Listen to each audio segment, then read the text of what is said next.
All right, joining us on the show is Dr. Brad Wilcox. He's a sociologist at the University of Virginia. He's got a new book out, Get Married: Why Americans Must Defy the Elites, Forge Strong Families, and Save Civilization. Dr. Wilcox, thanks so much for being on the Jeff and Bill Show. You're welcome. Jeff, it's great to be with you today. Great. Well, give us an overview of the book. Obviously, they got the title, but you're trying to encourage people to embrace healthy marriages. You know, Jeff, too often the media basically paint marriage and family as a path to misery and immiseration. Bloomberg had a piece that said women who stay single are getting richer. New York Times published a piece that said married motherhood in America is a game no one wins. And yet the truth is, Jeff, is that no group of Americans are less lonely, more financially secure, or happier than married dads and married moms. So the book is kind of just underlining the power of marriage in people's lives and also encouraging them to, basically defy elite messaging that discounts and devalues the importance of marriage and family.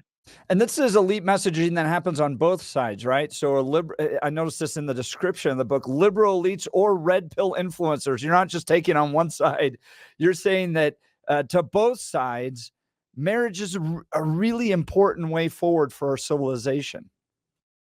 Yeah, that's right. So we've had, I think, a pretty kind of negative take on marriage issuing from the left for, really a long time now. But what's new, Jeff, is we're seeing a negative take issuing also from the red pill right, from people like Andrew Tate and Pearl Davis, who have some pretty big followings online. In fact, I gave a talk in Utah recently to a bunch of high school age kids. And when I was talking about the value of marriage, one of the teenage boys there in Utah, no less, was a Mormon, was kind of just asking about the Andrew Tate critique of marriage. Of course, their critique of marriage is that for men today, marriage is, in Pearl Davis's words, actually a death sentence. And their idea is that, most marriages end in divorce, leaving men immiserated and miserable, even prone to suicide. What their critique doesn't appreciate is that, today most marriages, Jeff, actually go the distance. We're seeing divorce come down 40% since 1980, sort of at the height of the divorce revolution. And so I think we can tell both women and men that marriage is a more secure path to not just obviously prosperity, but also kind of meaning, happiness, and, so many opportunities both to receive and to give love to others. We're talking with Dr. Brad Wilcox, a sociologist at the University of Virginia, about his new book, Get Married: Why Americans Must Defy the Elites, Forge Strong Families, and Save Civilization. You just mentioned a drop in divorce rate. Why is that happening? Well, I think there are really two different reasons that explain why divorce has been coming down since 1980. The first is, I think that, a lot of people who've kind of seen the effects of divorce in their own parents' lives or in the lives of other family members or friends I think they're more committed to trying to make their own marriages work. And that's part of the story here. But it's also the case, too, that marriage is now more selective. That's sort of a fancy social science term for basically saying that more educated, more affluent, and also more religious Americans, Jeff, today are more likely to be putting a ring on it. And then less educated, less affluent, and less religious and more progressive Americans today are less likely to be getting married and staying married as well. So there's just kind of a divide opening up both along class lines and cultural lines around marriage. And from my perspective, that's really tragic because marriage is a human institution. And when I look at the data, for instance, I find that both liberals and conservatives benefit from getting married, both financially and emotionally, for instance. And so I just wish we hadn't sort of seen like this recent trend in American life where particularly progressives are becoming more skeptical about the value of marriage. I know in your research and your work, you point out the fact that the elites have traditionally embraced marriage, even if they don't always talk about embracing marriage. So they'll kind of, talk about the idea of being being free in your own personal lives, live the way you want to live. But when the rubber hits the road, they oftentimes live very traditional lives. Yeah, I talk about it in terms of a lot of our elites talk left and then walk right when it comes to marriage and family. We did a poll in 2019 in California, for instance, that showed that college-educated Californians were much more likely to embrace family diversity, kind of the idea that all family forms are equally valuable for kids. But when it came to kind of their own lives, they were much more likely to both get married in the first place and stay married in the second place compared to other Californians. So again, they're kind of publicly affirming family diversity, for people in general, but for their own lives, their own kids, they're kind of recognizing either explicitly or implicitly the best thing for them and their families is to get and stay married. And then I talk in the book too about Reed Hastings, who's the co-founder of Netflix, of course. And he talks in his autobiography about how he and his wife had some difficulties around his travel schedule for work, but they went to a counselor, they worked through these challenges, and they've managed to forge a strong and stable marriage since then for themselves and their two kids. And the irony, of course, if you kind of track Netflix, is there are lots of offerings on Netflix that aren't particularly family-friendly. There's also this famous movie called Marriage Story, which paints a very dark portrait of an elite couple moving from New York to LA and getting divorced over kind of really not very important, marital difficulties and challenges. So here you have, again, Reed Hastings kind of living a family-first, marriage-minded lifestyle in his own family, and yet kind of presiding over a streaming service that often is conveying messages and presenting stories that aren't especially marriage and family friendly. Can you give a picture of what a healthy marriage looks like? So in the book, I talked about the 5 C's, and they are communion, children, commitment, cash, and community. And in the interest of kind of just keeping this quick, I'll just touch on the sort of the first, the third, and the fifth. So when it comes to communion, what we see is the couples who maintain some kind of romantic spark, Jeff, in their lives, who kind of really make an effort to connect, outside of parenting and all of the sort of difficulties and challenges of family life, through especially regular date nights, are markedly happier, and it looks like they're less likely to get divorced and also more sexually satisfied. So that's sort of one piece, just kind of fostering that sense of communion in your marriage. It's particularly important for guys because we're often more likely to be less romantic kind of after the wedding day. When it comes to commitment, kind of just understanding and appreciating that we need to sort of honor our commitments to fidelity and not using the D word, the divorce word, when, there are those ordinary challenges, disagreements, disappointments in marriage. And so on the fidelity front, it means obviously just kind of steering clear of attractive alternatives in the workplace or in the neighborhood, or especially nowadays online, that might in some way threaten your marriage, would be an example of kind of honoring that commitment. And then when it comes to the final C, community, what we see is that birds of a feather, Jeff, flock together.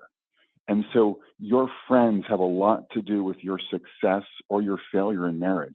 If you surround yourself with people who are kind of living marriage-centered or family-centered lives and who honor and respect your marriage, you're more likely to be happily married and stably married. We know, for instance, that couples who attend church together are about 30 to 50% less likely to end up in divorce court. So just sort of having that, network of friends, if you're religious, often in some kind of church community. If you're not, there are other, obviously, friendship networks that honor, family life, and just being intentional about surrounding yourself with those kinds of people rather than the kinds of people who would, talk down about their spouse or in some other way kind of, be a corrosive force for your own marriage. Jeff and Bill talking to Dr. Brad Wilcox, author of Get Married.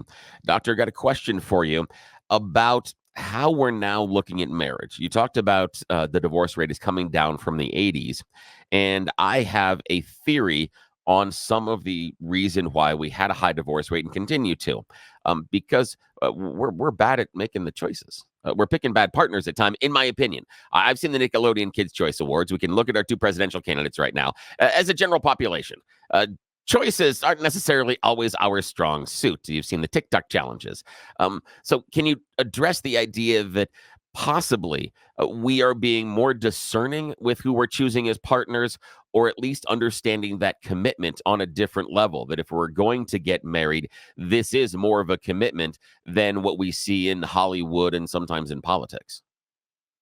Yeah, I think that's exactly right. I think for people who are going ahead with marriage, and again, it's a more select group today, they're being more intentional about making a good choice, trying to find someone who's not just maybe attractive or financially successful or charming, but someone who has, real character and connects with them as a friend. And these are the kinds of things that will sustain them over the long term.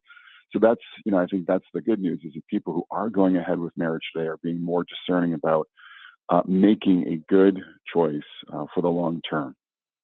Now, doctor, I want to follow up a little bit on this based on those challenges you talked about. And I've told this to my kids. I said, listen, I understand the idea of living with someone, but when you are married, that's a different level of commitment because you've actually said we will come together as a partnership. We're not just splitting rent and splitting utilities. It's a different level of commitment.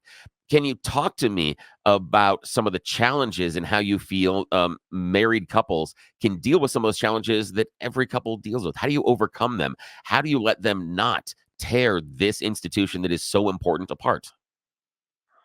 Well, actually, I think one of the things that you can do is what we see is the couples who don't cohabit prior to marriage are more likely to move into marriage successfully. And I think that's really for two reasons in part. So one is that if you have a lot of different relationships before you get married, you're more likely to end up unhappily married and divorced. And it's in part because you might be kind of adopting a spirit of critical comparison where you're kind of comparing your spouse to other intimate partners. So that's, I think, one piece of advice to kind of bear in mind. The other thing about cohabitation is people often adopt a kind of a me first mindset in cohabiting relationships, which they then bring into their marriage. So one example is separate versus shared checking accounts. And we see that folks who cohabit often establish a habit of keeping separate accounts, which they bring into their marriage. And that's actually a bad idea because couples who adopt a more before me approach to money, as with many other things, are more likely to be flourishing. But again, to your question, in terms of how do you kind of forge a strong marriage, given that we're all flawed in important ways and there are going to be points of friction between you and your spouse, I think one important kind of mindset is, again, to have this we before me mentality where you're trying to serve your spouse, to serve any kids that you have, rather than kind of just pursuing your own narrow short-term self-interest. And that extends to things like how you handle money, but also how you handle your time and many other things in marriage. I think a second thing that's important to stress is sort of how you handle conflict. And conflict is, inevitable. It's sort of part of the fabric of any marriage. And so sort of steering clear of saying things and doing things which would kind of basically attack the character of your spouse, saying things like you always or you never, kind of issuing these kind of more total comments. Watching the tone in terms of how you address, concerns and disagreements, trying to keep it, measured and calm is really helpful as well. So just in terms of how you approach conflict, being very discreet about, the discrete issue that's a cause for concern, not in any way kind of signaling disrespect if you can avoid doing that in the middle of an argument, and just trying to kind of also do kind of the praise sandwich where you might begin with some praise before moving to your concern with your spouse. It's just kind of communication tactics that can help minimize the kind of the negative effects that can flow from the conflict that is part and parcel of married life. Yeah, I tell my kids all the time, deal with the issue, not the person. If you're going to have an argument, deal with the issue. Jeff and Bill talking with Dr. Bradford Wilcox, author of Get Married. One of the biggest things that I loved hearing right there, and then I'll have Jeff take the floor, is early on in my high school career, had a teacher that shared wisdom that has resonated with me, and I hear it in a different form in what you were saying. And his advice was, like is because, but love is in spite of. You like someone because of the commonalities, but you love someone in spite of your differences. If you can't overcome those differences, the love isn't going to last. It's simply not going to endure. Right. And one thing I think is important to note here is I talk in the book about what I call the soulmate myth. And it's kind of this idea that marriage is just about a feeling. It's about kind of that intense romantic or emotional or erotic connection that you have with, your partner, often kind of in the more initial phase of the relationship or in the marriage. And people don't realize that, no, love is not a feeling. It's a decision. It's a decision to kind of prioritize the good of the other. And then when you've got kids, the goods of the others. So just having that kind of appreciation that love is, again, not about a feeling, which can obviously ebb and flow from day to day or from month to month, from year, but just sort of recognizing you've made a commitment to love someone else and then to love any kids that you guys have together. And that's about kind of advancing their welfare, and not paying too much attention to how your feelings might ebb and flow over any given day, month, or year. Talking with Dr. Brad Wilcox of the University of Virginia, sociologist there and author of the book, Get Married. You use a very important line in the title of your book, the subtitle, Save Civilization. Why is getting married going to save civilization? Well, Jeff, I've been teaching kind of almost literally in the shadow of Thomas Jefferson at the University of Virginia for the last 30 years. And he's justly famous for talking about the importance of life, liberty, and the pursuit of happiness. And yet what we're seeing in this country, unfortunately today, when it comes to life, is deaths of despair, deaths related to suicide, alcohol, drug use, spiraling upwards in recent years. Hundreds of thousands of Americans are now dying these deaths of despair. When it comes to liberty, we're seeing that the American dream is out of reach for too many poor kids across the country. And then when it comes to happiness, the pursuit of happiness, we're seeing happiness rates drop to record lows in recent years. And when you look at the research around each of these three core Jeffersonian kind of ideals, what you see is that oftentimes it's marriage and family that are kind of the drivers of these three different goods. And so, for instance, when it comes to deaths of despair, there's recent research from Gallup telling us that kind of the top factor in driving deaths of despair in regions across the U.S. is the retreat from marriage. And then when you look at this decline in happiness in American life from a recent study at the University of Chicago, what you find, again, is that the number one factor here is that fewer Americans are getting married, especially. So the point I'm getting at is that kind of the state of our union, the state of our civilization is really predicated on the state of our unions. And right now, we're not doing well on basically helping Americans find a pathway towards marriage. And that has a big impact on our civilization. That is an amazing line. The state of our union is predicated on the state of our unions. Wow. Dr. Brad Wilcox, University of Virginia, sociologist, author of the book, Get Married. I've got it linked at my Twitter account. It's not really fair being that smart this early in the morning.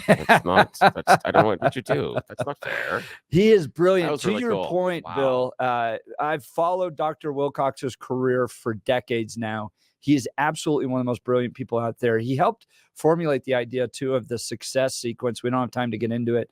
But if you get at least a high school education, work full-time, and marry before having children among millennials who followed that sequence, 97% are not poor when they reach adulthood. It makes sense. I was talking to someone on the text message that I firmly believe that marriage is not right for everybody, but it is part of the keystone foundation of a solid society. That's right. We need to build on top of it. I'm not saying everyone should get married, but it does work when you do it right. And I really appreciate the doctor. That's a fantastic way of outlining it. I mean, just, wow. How can we be this smart in the morning? It's not because of what I did. Not at all. Go to twitter.com/Jeff Hunt. It's pinned right there at the top. You can get his book, buy it. And look, we'll talk about this when we come back. My wife and I are very open about this. We spent about a year in counseling after I worked on a major presidential campaign because I was working 7 days a week and she was young and we had young children and I was not at home, and it took a year of work to save our marriage. And that was now 12 years ago. And I'm very glad that we were able to do that and make that a priority. But it took commitment. And it's hard because you have to admit mistakes, right, faults, flaws. But the most important part is that you want to be better. Yes. That's the important part of that conversation. 100%. Tons of respect for you. Jeff and Bill, weekday mornings from 6 to 10 on News Talk 710, KNUS.